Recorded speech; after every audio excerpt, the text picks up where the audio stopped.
What if I told you that there's a job where you can be expected to be the CEO without equity, the therapist without training, and the engineer without coding time or skills, and the strategist but without authority, all while working 60 hours a week minimum? Cool, sign me up. Well, that job is product management. And Andy Dufresne got his rock hammer. Well, that job is product management. And it's a job description like it was generated by AI that was exclusively trained on motivational posters. It wasn't very good. I do have to say it. I wrote down like I have a dozen, and I was like, no, these all suck. Oh my! Let me treat you to some of the other ones that also are terrible. Product management, the job description where it looks like someone threw a bunch of MBA textbooks into a blender and hit puree. Nice. I like that. Is that one better or worse? That sounds better. A lot of people are drinking that Kool-Aid. So product management, a job description that was written by someone who their only work experience was playing The Sims on easy mode in the late 90s. Ooh, I like that one. That was a good one? That's much better. So today, we're asking if the product manager role is fundamentally broken or if you need a strong generalist that has a lot of experience in a lot of different areas and also is willing to work 60 hours. I think the fad is everyone has to be a specialist. We need a generalist that's solidly grounded with their experience, and it keeps going back and forth. I guess. I'm your host, product manager Brian Orlando. This is your co-host. Your co-host? My co-host?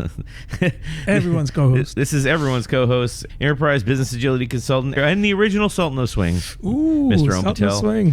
We're the Sultans. No, the Sultans. Are we? Oh, no, I'm not going to. Is that the rest of the podcast? We're just going through the lyrics. I'm not going to sing it. That would have been a funnier intro than what I did as the intro. Especially if you overlay just to music on that. Just to weave the Sultans of Swing into the whole intro. Welcome back to Arguing Agile. Remember, like and subscribe. If you like this podcast or you think you get something out of it, like and subscribe. Let's talk about the impossible job description of product management. Neil McElroy. Modern PMs are expected to master business strategy, technical architecture, design thinking, systems thinking, design thinking, right? Yeah. Data analysis, stakeholder management, and communication. Be salespeople. Go out and visit every single one of your customers in the first whatever the advice is. Working 60 hours a week, involved in strategy, P&L, financials, marketing. That's the job description. You can't do all of those things in 60 hours to begin with, but also you're assuming one person has the wherewithal to actually get their head around all that. I was going to say, you're like, well, one person can't do all that in 60 hours in a week. And what I heard in my head was one person can't do all that, period. Well, that's true too. Some of those jobs are going to get dropped. This is you, product managers out there. If you hear, Brian, you're just not communicating enough what's going on. I'm like, oh, really? I'm not step into my office, sit down, sit in the kid's chair. No, not the adult chair. Sit down. Well, what do you mean? You mean while I'm doing sales or while I'm doing technical design and architecture or while I'm doing business strategy? Because those are all different audiences right there. And the sales team may not care about we have to have this plan to leave some technical debt on the table versus knocking off some technical debt. And we need to go a little deeper in the architecture, talk about where we're going to be a year from now. And sales is going to say, what do you care about that? Right. I'll say, hey, that's my job. I'm the CEO of the product. Yeah. All of this is going to be my responsibility. When it comes Q4 and you're trying to push that sale, anyone will say, well, Brian, that's kind of a ridiculous point you're throwing out right now. You can just push it off and do it later. Just move priorities later. Sure. So now you're telling me how to do my priority. This is where the product management, this is where you lose. It's there's always going to be somebody in the business, because you might be the CEO of the product, right? I'm going to keep saying that flagrantly because I enjoy saying that, because nobody with real experience believes you're the CEO of the product. Yeah. Because of what I'm talking about is well, if I make a decision and it de-optimizes sales, now the VP of sales is going to scream at me and then make me change my decision. And then if I change the decision, now the VP CTO is going to come down and be like, this is ridiculous, again, and they're going to yell at me and now, quote, Brian doesn't communicate well enough. That's the way it's going to manifest. The person who comes down on you the first is going to start the chain, right? Yeah. So you're going to start spending more time communicating if that's what you're accused of not doing enough. But then very quickly, CTO in this example will come back and say, architecture's a mess. They can't continue this way. We're going to drown in TD, all of this stuff. Should you really even be asked to do all of those things on top of trying to strategize the path forward with your product that you're the CEO of? Or should you be able to offload some of that work? Maybe not communicating to the customer, because that should be your job one. That should be you leading that. Yeah. But maybe the technical stuff you could offload to someone else. The point that I can hear clearly now. Someone screaming at their TV. I was going to say screaming at their TV, like their grandma in the 80s over here. Like, turn the TV. Don't be throwing the remote at the TV. Right. Oh, man. The clicker. Sorry. The arguing point will be, that's ridiculous. Like, no one said you had to do all those things. Like, but it's your job to facilitate all those things. So now you don't really have control of any of the work. You're just hoping that you repeat the message enough where people get sick of hearing you and then they help you do it or whatever. That's certainly true in a situation where you have absolutely no authority over these peers of yours. Yeah. You're trying to influence them the best you can, but you really can't control what they do because they have other priorities. You know what helps with that? Controlling the finances. That helps. It helps a lot. That certainly helps. When you come to the end of the year and you're like, I give engineering this much money for this much staff or whatever, or I pay marketing this much to promote my products, and then you're near the end of the year and you're like, you know what? I see a downturn in the marketing quality or engagement online or whatever numbers that you're using to measure, and you say, look, guys, I'm real concerned about the quality I'm getting for the money I'm putting into this department. Because again, I assume the place that like you work at, I assume the place that you work at as a PM where you don't control the finances, there is some like siloism going on that is a lot of places like that, right? Yeah, so I agree. And there are those places where you were not funded adequately to begin with on some of those things, and consequently you don't meet expectations. Yeah. So your reward is they're going to cut funding even more. Yeah. Well, on my other side of the PM role, obviously, is like impossibly overloaded. Another point is if you're holding out for someone with all these skills, abilities, the unicorn experiences, you're basically holding out for a unicorn. So it's like you got your job role open, there's 700 applications in 24 hours, and none of them fit. I'm just wondering what the typical product manager on the market, like, how many years experience? 5. Yeah, I was gonna guess at that. Yeah, 3 to 5 years. 3 to 5 is mid-level, they're saying. I guess nobody could have this statistic, but I'm just wondering how many product managers out there. If anybody would have statistics, it would be McKinsey.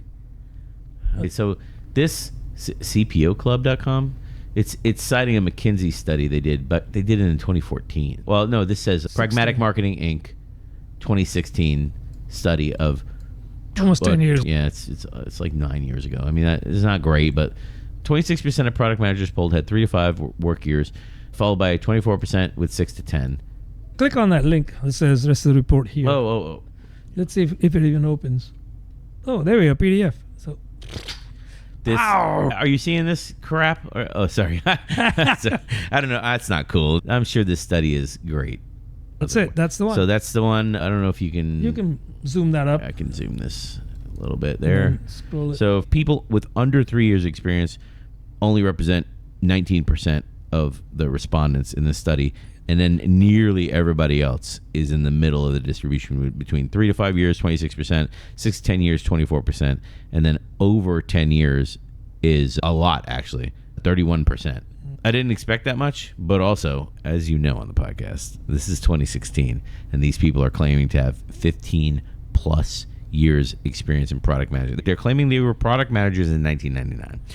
So I'm going to say, let me see your data. And fun, like, here's your ticket. Like, you've been pulled over by the fun police. That's what I'm saying right now. I don't believe it. Well, listen, in the 9 years since, there's been an awful lot of product management certifications being handed out. So you don't know now, right, how many product managers are out there. They need to do another studies, I think, an updated version of it, but possibly with fewer graphics. I wanted to get some numbers here because I was going to say, you're looking for this unicorn. And if they even exist is beside the point. If they exist, you're passing over like qualified people that are hungry that can do the job because you have this unrealistic expectation in your head because, you know, all these HBR articles and Forbes articles tell you that the CEO of the product should be able to do everything. That's right. Master with 25 years of experience. Yes. 25 years experience in AI because machine learning is not cool enough. Yeah. AI, it's like machine learning without the math. Like there's a lot of like good quips I could throw in here. One thing that I didn't give credence because again, I hate the term CEO of the product is like the concept being expressed is you have the ownership like a CEO. You take ownership of everything that you're involved with. That's somebody arguing for would point out. to be like, well, because the job gets overloaded is because we end up taking ownership of all these things. So you need to be a better communicator and let people know you're overloaded. Or get sidekicks, as every CEO has. You're right. Yeah, or hire people. Except you're back to where I was saying. Yes. Ooh, you could hire people if only you had the budget. Mhm. Yeah.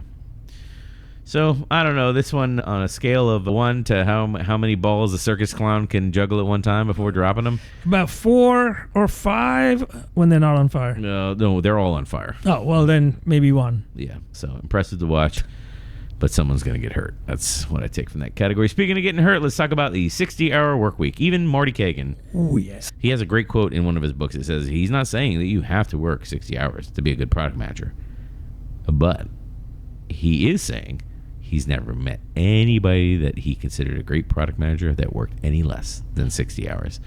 So in other words, you can work less if you want to be a not so great product Listen, manager. you can take weekends if you want to be a loser. How dare you? I took weekends last week. What the heck? You want another weekend home? Exactly. This is gonna turn into a trend at some point.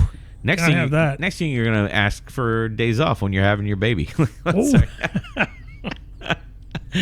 You just gotta hustle home. You gotta hustle. That's my. I'm coming out the gate. I'm coming out swinging with this against this hustle culture nonsense. So if you're saying that, like, no, Brian, one person must do all these things, they must facilitate all these things, I'm going to say, well, one person can't do all this. So you're going to get help for that person? No, you're not going to get help for that person. I've never seen a product manager, like an individual contributor product manager, with a staff. Like a product operations popped up for a second. Same thing with UX researchers. Right. They extend the capabilities of the UX person, because in a good organization, like, UX can't be a shared service. Like, UX, each team needs their own UX person, because they're doing a lot of the offloading of going out and talking to customers and arranging sessions, and those sessions need to be prepped when you talk to customers. Who's going to do that? Well, the product manager is going to do it. Right. They can also be the graphic designer, because why not? Yeah, sure. I mean, in small companies, they do. You know, they're doing Figma mock-ups, and now people online are clamoring to just give them more AI tools. Look under my jacket. I happen to have an AI tool you can buy, and you don't need to hire a legitimate designer for $150,000 or whatever. My tool you can buy for $50,000. And if you don't get the right solution the first time, just keep trying. Actually, an unlimited amount of dollars, because you just spend tokens forever. Right. Yeah. Sorry, YouTube's probably going to pull that too. Yeah, sorry, YouTube. They're the super predators of 2025 AI companies. That's what we're saying. All the hits of the 80s are coming back in 2025. Oh, man, this is becoming a sassier podcast. The issue here is Marty Kagan's saying it. Everyone's going to listen and at least consider it. When someone like Marty Kagan says it, the executives will read that in a book when they finally get around to, like, well, you should read Inspired to know how products are supposed to work. And they'll give it a shot, and they'll read that, and they'll be like, well, see here. It says they got to work 60 hours minimum to be successful. That kind of stuff, that it gives an expectation that spreads, and in and of itself, saying someone's got to work more to be more effective in this mainly communication-based role, I don't even necessarily have a problem with that. My issue is, like, I don't have a problem with that, but I'm at a point in my career where, like, all those years of, like, being in the office until 9-10 o'clock at night trying to get a release together, you know, getting out early with the customer, and early mornings, late nights, that kind of stuff, entertaining, all, like, I've done all that. I have the benefit of all that's in the past of my career, and now I'm in the phase of my life where I've prioritized, you know, family and other things like that. Yeah, not better. Got older parents, stuff like that. Like, there's no way I could have done what I'm doing now in my personal life and all of that stuff. So basically what you're saying is, don't have a personal life. When I hear 60 minimum, by the way, Yeah, exactly. that's what I hear. I hear, don't have kids. Like, you don't move your relationships forward. Don't be there for your parents or whatever. I think it's just this whole mysticism about having to work these endless hours, burning the candle at both ends, burning all your candles in a day. It's ridiculous, right? I mean, there's evidence, I guess, behind the other point on here that Europeans don't do that, and yet they churn out pretty good products. So why us? It's maybe just a local, US based, right? Or America's based culturalism there around product management that you have to keep your nose to the grindstone until the grindstone wears out. It's ridiculous. Yeah, the grindstone's going to wear out. Sure. Sure it is. You keep doing that, kid. Yeah, right. Really what happens is like the cycle leads to burnout. Burnout leads to turnover. And then rinse and repeat.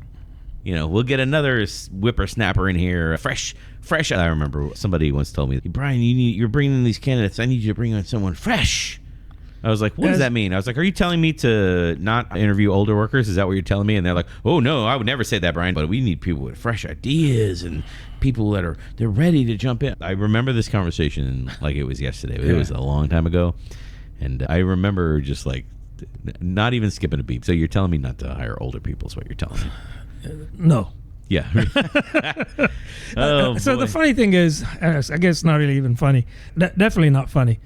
You could probably have that same conversation in several companies today, right? Bring somebody fresh in, bring in a new person who has fresh ideas. Like people with 3, 5, 10 years, 15 years of experience can't come up with fresh ideas. Yeah. How do you believe that? It doesn't shock me because your culture is a grindhouse, and if you don't change anything, you're always going to do the same thing: bring in people, burn them out, grind them down, burn them out, ship them out, get new people in, rinse and repeat. Yeah. That's not the new ideas culture. No, it's not. The irony of that culture, though, is they think they want to inspire innovation by bringing in new blood, right? Yeah. But actually, what happens in reality is the opposite. They're not innovating because they're burning people out.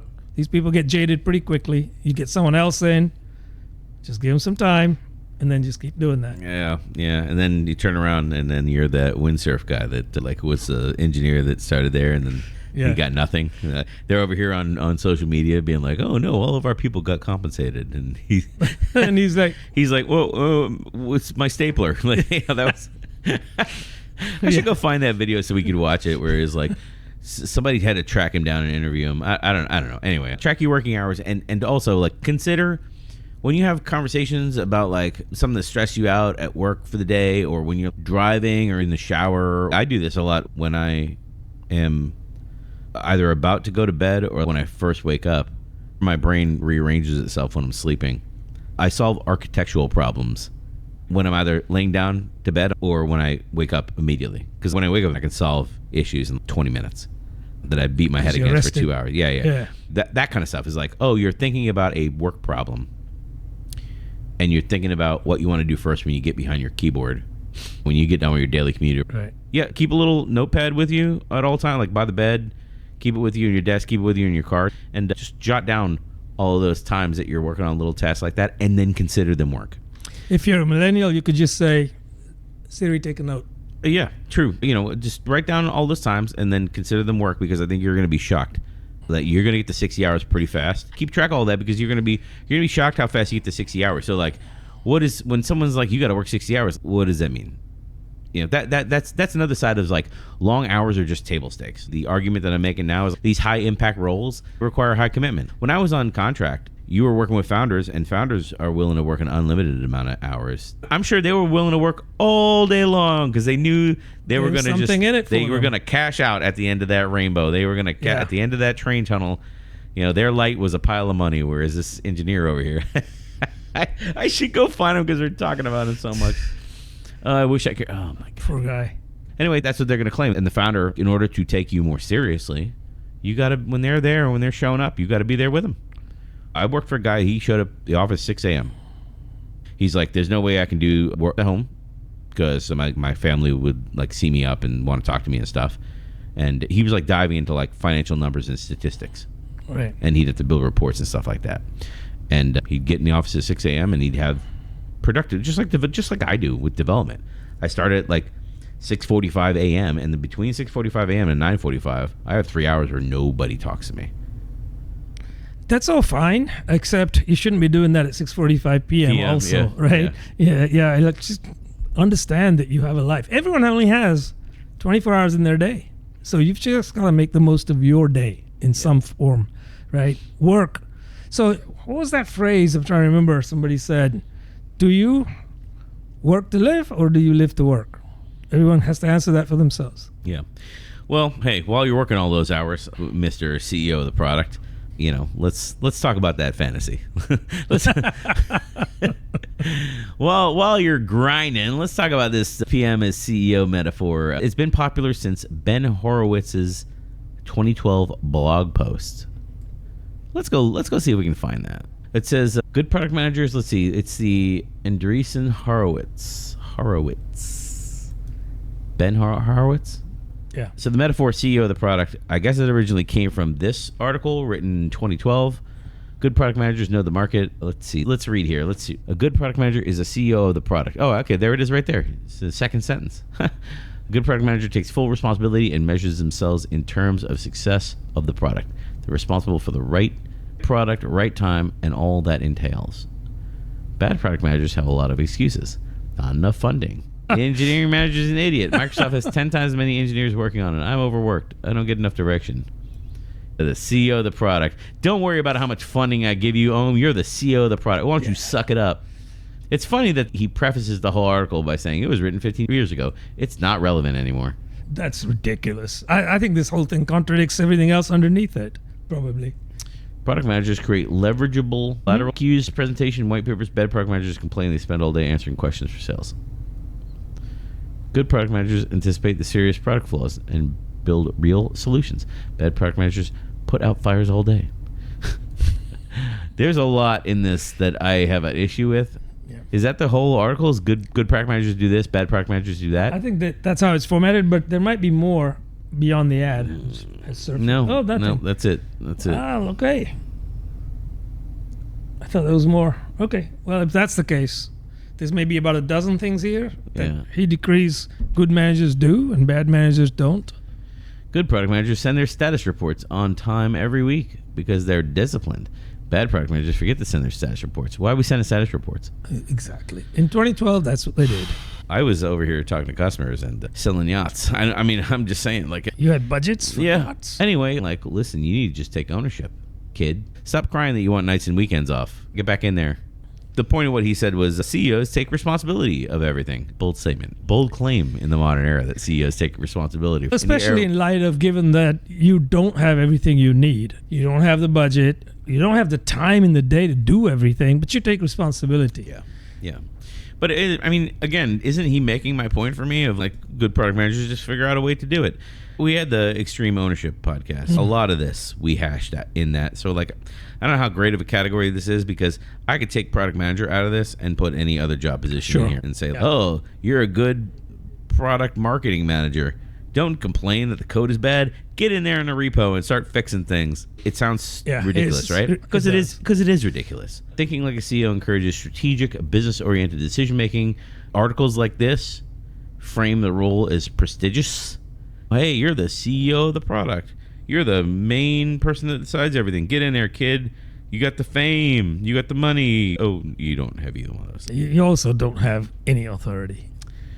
So PMs have responsibility without authority. That's the bottom line from all of this stuff, yes. So that's the delusion here. It's like you're not the CEO of the product. And that's even he walks back that whole article and says, like, you know what? This isn't really relevant for modern PMs. And he walks the whole thing back. And I would have to say he probably got sick of getting challenged with this one. Is like, well, you have no authority over anyone.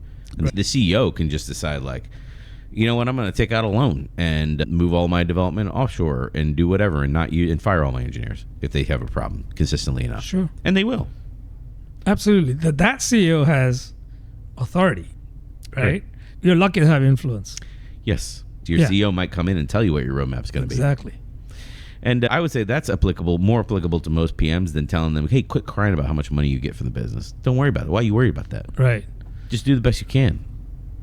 Focus on that. Showcase something successful first, and then they might listen to you. We're not going to hire a QA department or a customer service department or more than one developer. Go fix quality yourself. Yeah, you have total control over what you put out. Yeah.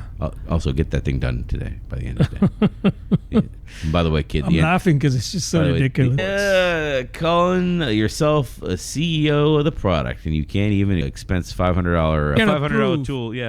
Yeah, right. Exactly. You can't approve a Claude Code subscription or a Claude Max subscription or whatever. Right. Yeah, whatever, $200 a month, whatever it is. I don't remember what it was. Yeah, but you know what I can see being attracted to this is people that are ego-driven, that Or just plain naive. I mean, the ego-driven folks, they could live in an environment like this where they just blame everyone else. Oh, of course, yes. You know, I mean, theoretically, you should be taking ownership, and I just don't see it working. Is what I'm saying. I just don't see it working. It's tough for me to see the other side here because this is the most broken thing. Every role and every company has a different mix of what are you clearly accountable for as a product manager. What decisions have been delegated to you, and what decisions rest with the CEO or the director or whatever, some of the team or whatever. Right. If you're willing to write that down, then I'm willing to have a real conversation about this. But if you want the comfort of always being able to move a goalpost when something makes you uncomfortable, because again, like the product manager is the one that's supposed to be like getting evidence and making the evidence-based decisions, and when you run that up the chain and people want the ability to mess around the data or throw out certain things to make certain cases, and you know, like ego just doesn't work in this. Ego destroys this whole. That's why this category, I'm not going to get over this category. No, I'm with you on that, definitely. All right, well, I'm going to set the reality distortion field to maximum volume, and we're going to move on to the next category because this is it ended up. I thought it was a good category in the planning, and it ended up being a terrible category, and now I'm depressed. So speaking of depressed, let's explore the human Swiss Army knife phenomenon of the do everything person that modern PMs have found them. So they're coding prototypes now with AI tools, running QA, running customer support, doing all of their marketing potentially themselves, working with sales, working with the development team with architecture and design, and they're doing features, and they're a one-stop shop. Basically, Jack of all trades. Jack of all trades. That's right. That's cool, I guess. How do you find people like this? Well, I will tell you, it is much easier to make people like that. So, there we have hang up number one in this category is nobody wants to train anymore. So, you thought I was going to say nobody wants to work anymore, didn't you? No, I knew where you were going to go. That's right. With the training side of it. Nobody wants to work at the salt mine anymore. Getting your hands dirty, that's what they'll say. They'll say, you just got to get in there and get your hands dirty. We don't have budget for scrum masters. We need people that are willing to get their hands dirty. That's assuming you know what to do when your hands are dirty. Yeah. I mean, some of these folks don't necessarily have the chops to know what to do with their hands in there, right? So what do you do now? Like you said, they're not being trained. They're not being given budget to go out and get trained. But yet they're supposed to be jack of all trades, get your hands dirty, get something churned out pretty quickly. How do you do that? How do you find these people? Well, I'll tell you how most people do it. You create chaos, and then good people step up and fix it, and then you take the credit. That's how I've seen the bad people succeed in product management. The argument here is if your teams are cross-functional, and they should be, like argument for me, you will start absorbing some of that cross-functionality over time. If your teams truly are cross-functional. And I think as an organization, you have to have intent to get your teams up to that level. If you're not sure how, get outside help. Well, if you're not in control of any budget and you have to go beg somebody for every single scrappy dollar or whatever, this is like one of the first things that's out the window. And then the other thing is you have a little bit of control of your time. That would be the other thing I hope is you have a little bit of control of your time to maybe if they're not training you, you can put some time aside to learn some new skills, on-the-job training, that kind of stuff.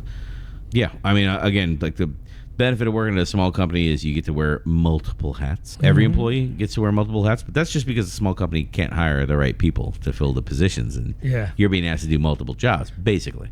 But this is doing multiple jobs. Right.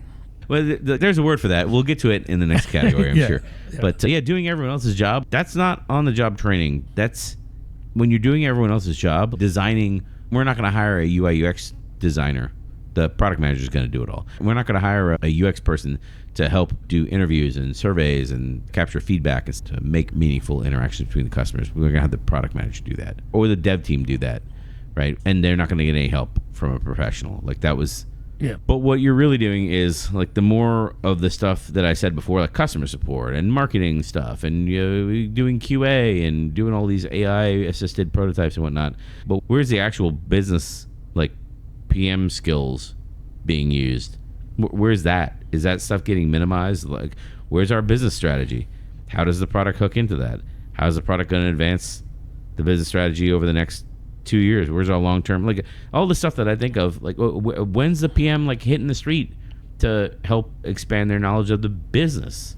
Let someone else do that. Well, I think someone else wants someone else to do that. And they don't want the PM to do that. Yes. Yeah, the more of this stuff that gets thrown on the PM to do, the less actual PMing gets done. And by PMing, what people will be like, well, Brian, that's a pretty squishy statement. You need to like quantify that. Give me some things that the PM would do. I don't know. How about business strategy? Who else is going to do it? Competitive analysis.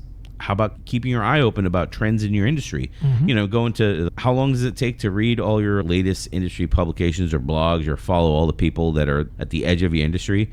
Like if you're in government, there's constantly PhDs are constantly putting out research papers about things that may be relevant to you in your industry.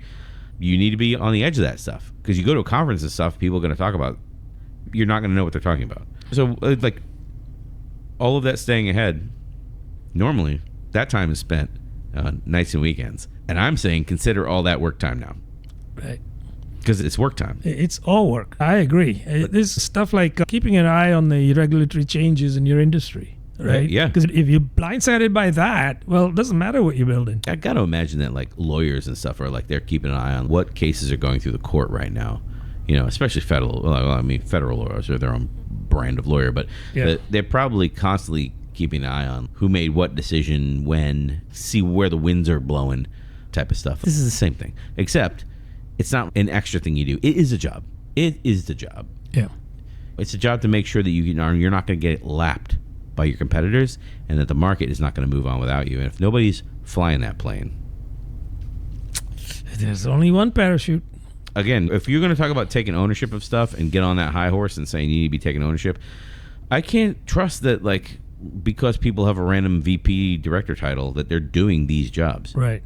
I want them to be doing these jobs. Yeah, but they themselves also probably have 15 things that they need to be doing at a time. In addition to people management, which didn't even appear on anything in this list so far, actually managing people. The takeaway in this category is like start marking down, like write down the tasks that you do during a week, right? Or even in a day. Like try it for one day. Like write down just a list of like everything that you do.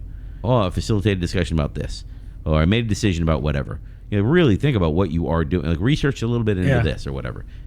Really think about like step back and think about like how to explain what you have done to somebody that doesn't know anything about technical or business or whatever. Explain what you're doing to a child. Write it down on a line, and then when the day is over and you're ready to go to bed, you'll be able to look back at the list to note every task that you did and then decide, did this task get me ahead? Did this task get the product ahead? That's what I'm looking for, is what are the non-PM tasks that you're doing. Even when we released a new version, I did a little QA test. Like that gets the product ahead because we got to make sure it's quality or whatever. I'm like, that's not really what I'm talking about. That didn't really get the product ahead. Like it really significantly launches you forward into the future. I don't think so. And this suggestion of making a list of all of the not my job things allows you to do something else, right? It allows you to look back and say, I did all of those things. Fine. Should I have been doing that? Who really should be doing it? Just add another column next to it. Yeah. And then see if you can leverage that list, because now you have evidence with your C-level folks and say, we need to get someone because I'm carrying the load. Right. And if you're really doing this right, add yet another column to its right and say, what are you missing out on? Because you're doing these things instead, right? And you might have a chance to convince someone to get you some help. And also, if we're using extreme ownership as a weapon, because that's what I get out of this category, surely PMs are compensated like founders that they're emulating. Right, Windsurf? Sorry. Listen, if they were, they might be able to justify working a 60-hour week, the days, not weeks, right? Because they say, well, there's something there for me. But often they're not. You're basically making someone rich at the end of the day. Well, I like yachts. That's what I'm saying. I like looking at them while they sail away. So listen, we wear a lot of hats here at Brian and Ohm Startup. We sure do. We wear a lot of hats, and we got yachts to buy, and there's no way we're going to buy them if we give away some of those hats. I don't know why we wear so many hats. Like I can only wear one hat at a time, I guess. But the experience that you'll get working here is the reward. I'm going to pay you in exposure. Sorry, I can't. These are supposed to be 4 points. Sorry, I'm sorry, everyone. I'm sorry. I'm supposed to be arguing on behalf. The learning and the exposure to different learning experiences is invaluable. Invaluable. Absolutely. We can only pay you 35 cents and 4 peanuts this pay cycle.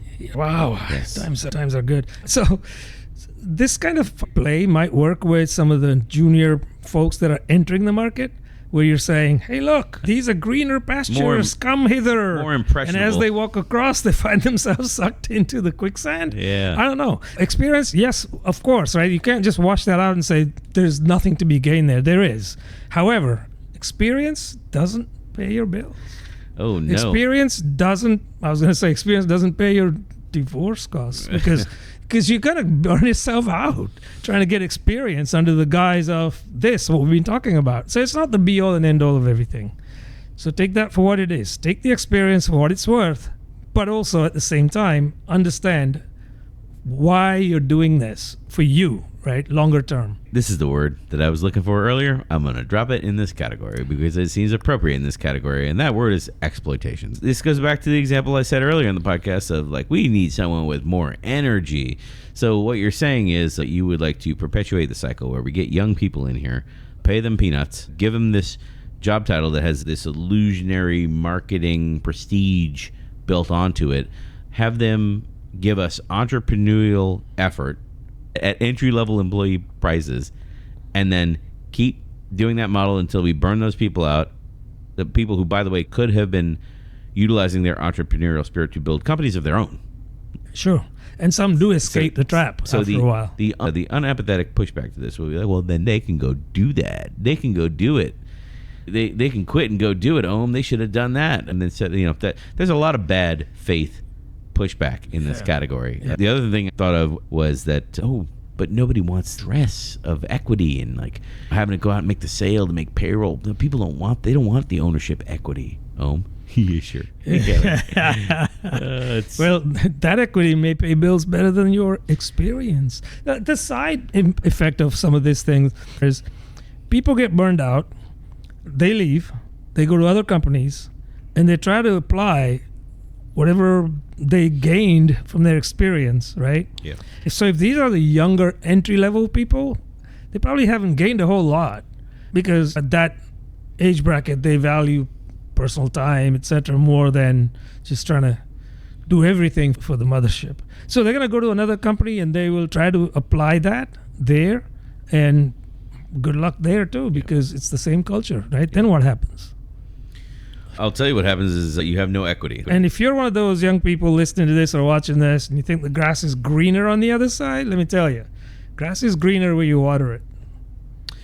We're coming to the same takeaway with a lot of these categories. Yeah. Don't be a sucker. That's what we're coming to at the end of these. Like that when I said earlier is like, write down all the hours that you're thinking about work and like thinking about or mulling over work decisions, and then consider those work hours. When you're thinking about Marty Kagan's like 60 hours, I'm betting you're probably working 60 hours already. You just don't consider, if my butt's not in a chair, in a cubicle, in an office, I'm not working. Which, by the way, is that's how Jamie Dimon thinks about it. If you're working from home, you're just playing. You're playing the role, You're just playing at the role. You got to be in the office and then play the role. That's right. You got to just sit in the office and play solitaire for... Or get on Zoom calls like you could have done from home. That's true. So... the real founders, the people with the equity, they have the control. And with this shiny title, PM, like, you have the illusion of control. There are some things you can do to fix that. Obviously, equity is better. Because then when someone running the business talks to you, they're talking to you like a partner because you have equity. Versus talking to you like someone that's on that burnout wheel. Like, you're only here temporary, kid. I don't care what you have to say. Yep. Come to me when you want the adult decisions made. So it sounds like the role is problematic. That's what I'm positing this late in the podcast. The role is problematic, and it's probably the people. Yeah. That's just an individual problem. You're absolutely right. It has nothing to do with the whole system. You know why I love systemic issues? I'll save this one for the last. You know what I love more than a good systemic issue? A good industrial complex that perpetuates flowing money and wants to keep the status quo. That's right, y'all. We're talking about the U.S. government today on the podcast. Oh, no, we're not. No. Just kidding. Who said that? Just kidding. So, massive ecosystem in product management. They got Maven courses for sale. You got Reforge. You have that kind of thing. Big money, big names. You got books you can buy. You got conferences you can go to. You got what I would assume is a multi-billion-dollar industry. I don't really know the size of the industry here, but I would guess that it's multi-billion dollars.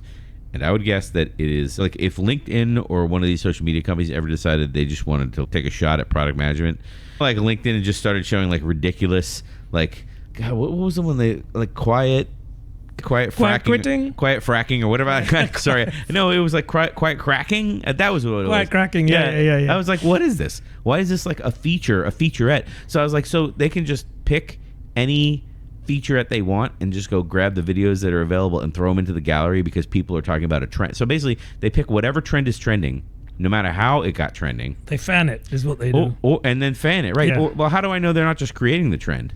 No, they are. In many cases, they are.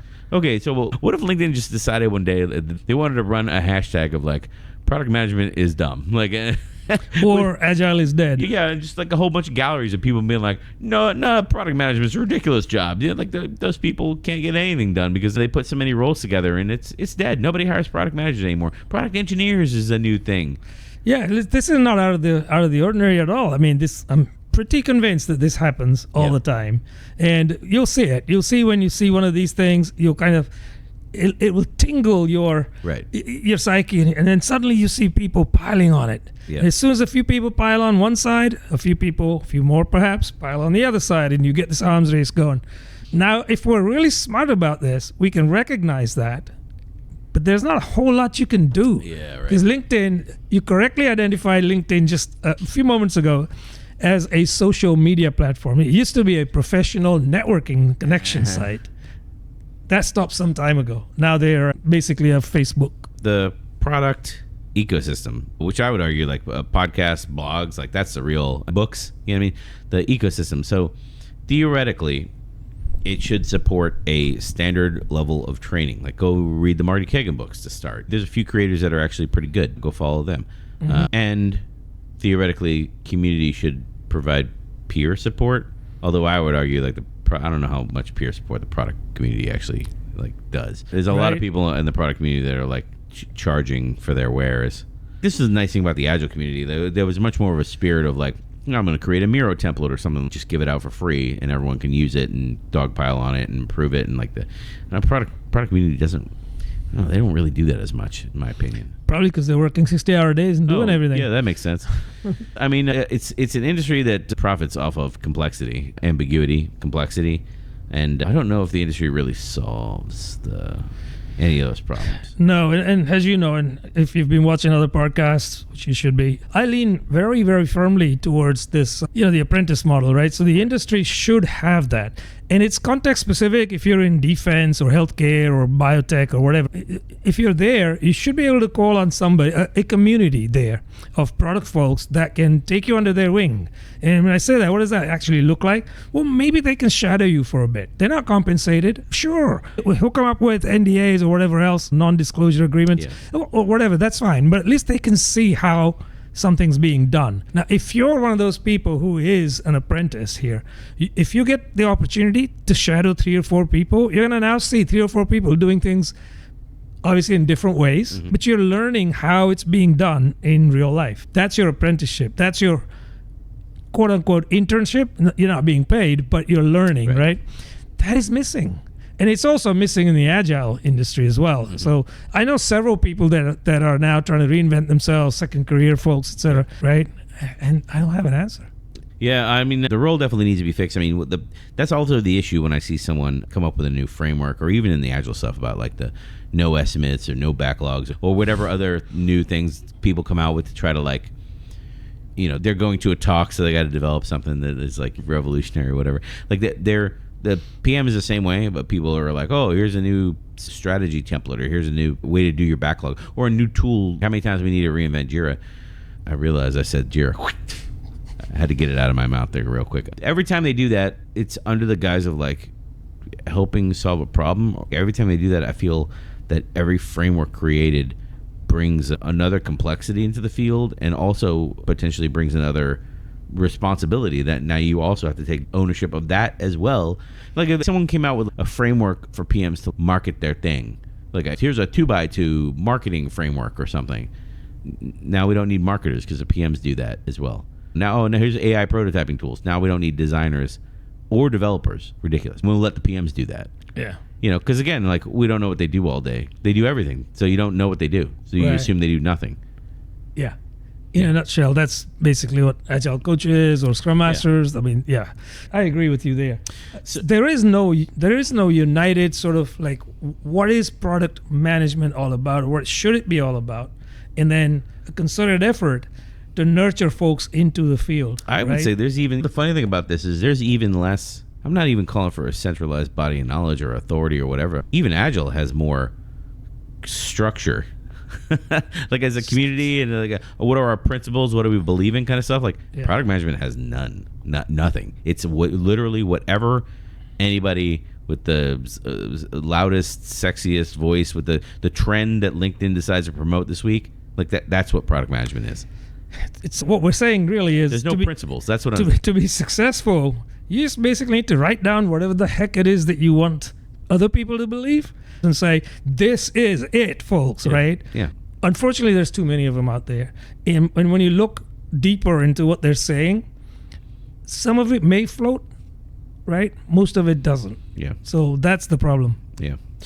Let's move to a summary here. I'm a little depressed, I have to admit, after this podcast. So I don't know what we can do to fix the PM industrial complex. That would be a nice takeaway here. Like before you're gonna spend money on a prototyping tool, or if you're going to spend money, ask yourself, like, does it help me do less things better, or is this adding more responsibilities that I have to do now before you decide to spend all your monopoly money on AI tools to help you prototype because your designer's too slow or whatever? Well, how about you fix the real issue there, Yeah, I absolutely agree with that. Yeah, I don't know. On the 10 ladder rung of base level, and then at the top of the pyramid, at the pyramid that we're climbing, like what rung are we on now with the industrial complex? I think we're still at a solid 2 or 3. Okay, we haven't even made any progress. All right, well, anyway. Product management, it isn't a job, it's a socially acceptable form of workplace masochism. Sorry, I was going to say exploitation. That was what I meant. But for some reason, in my brain wouldn't let me. Let me try another one out on you. Okay, let's go with the second one. Product management. We need an entire industrial complex to teach all of our executives and business people around the world that no two product managers are the same and their responsibilities are not the same at any company, and that the job itself as a role is totally not broken. It's all fun. So I don't know why I'm pitching you on these, but I am enjoying pitching on these. These are great. It isn't a job. It's a role that takes the skill of at least 5 different people while only paying you for one. Yeah. What's there to not agree on here, right? I agree with all of those. Those things. I enjoy product management. I do have to say, even after all this, but when you step back and look at it, it is a pretty insane career path, I have to say. It is pretty insane. Maybe product managers should take up like doing magic or something. Oh, I didn't know where you get flaming chainsaws. Like what? Yeah, exactly. Yeah, tossing flame or trying to catch flaming chainsaws. You know, the funny thing is, like, any product manager listening to this, like, they're gonna be like, yeah, I know exactly what you're talking about. Nobody's gonna listen to this is gonna be like, no, you guys are being completely unreasonable. I am the CEO of the product. I've never worked at a place where I didn't have, and I don't work 60 hours. I'd like to hear from the PMs that are like, wow, I've got equity at every company ever, so why would you ever go to a company and not have equity? You know, maybe that's the response we're gonna get. Like that again. My challenge that I said earlier in the podcast, like, start writing down what you're doing, even one day of your PM stuff, and figure out, hey, is this stuff really getting me ahead in product management? Is it getting the product ahead with the customers? Yeah. You know, is it advancing, or is it just like busy work that really you should just have more people and, you know? Or just say flat out no. Yeah, well, that's true too. I mean, you say no to the people you can say no to. Like, of course. Yeah, that'd be the challenge there. Indeed. Anyway, like, that was the podcast for today. I like product management. It's my job. I quite enjoy it, but sometimes I'm like, this job is ridiculous. I think a lot of people would say that about, you know, their own jobs that are not in product management, but pretty much everybody could say that about their job that is in product management. If you agree or disagree, let us know in the comments down below. And don't forget to subscribe, and we will see you next time.